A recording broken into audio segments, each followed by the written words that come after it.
உயிர் அதிமுக தான் என்னுடைய பொதுச் செயலாளர் எடப்பாடி பழனிசாமி என எஸ்பி வேலுமணி சி.வி. சண்முகம் அணியில் உள்ள கே.சி. வீரமணி தெரிவித்துள்ளார். அதிமுக பொதுச் செயலாளர் எடப்பாடி பழனிசாமிக்கு எதிராக CV. Shanmugam, SP Velumani, Vijayabaskar, KC. Veeramani உள்ளிட்டோர் தனி அணியாக செயல்பட தொடங்கியுள்ளனர். எஸ்பி வேலுமணி தலைமையிலான எம்எல்ஏக்கள் தாவேகா அரசு மீதான நம்பிக்கை வாக்கெடுப்பில் ஆதரவாக வாக்களித்ததால் அவர்களை கட்சியின் பொறுப்புகளில் இருந்து நீக்கி எடப்பாடி பழனிசாமி உத்தரவிட்டார். இந்நிலையில் திருப்பத்தூரில் நடைபெற்ற ஆலோசனைக் கூட்டத்தில் பேசிய ஜோலார்பேட்டை சட்டமன்ற உறுப்பினர் கே.சி. வீரமணி, ஆட்சி மாற்றத்தால் திமுகவுடன் கூட்டணி என பொதுச் செயலாளர் பேசியதால் மன வருத்தத்துடன் தாவேகாவிற்கு ஆதரவு தெரிவித்தோம். ஆனால் உயிர் உள்ளவரை அதிமுக தான் என்னுடைய பொதுச் செயலாளர் எடப்பாடி பழனிசாமி தான் என கூறியுள்ளார். இதன் மூலம் எஸ்பி வேலுமணி, சி.வி. சண்முகம் அணியில் இருந்து கே.சி. வீரமணி வெளியேறுகிறாரா என்ற கேள்வி எழுந்துள்ளது.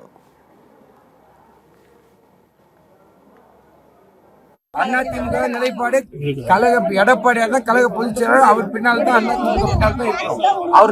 அவர் தலைமையில் தான் இருப்பீங்க. ஆமா, அவர் தான் தலைவர். அவர் தான் எடப்பாடியார் தான் பொதுச் செயலாளர். அவர் தலைமையில் தான் இருக்கிறோம்.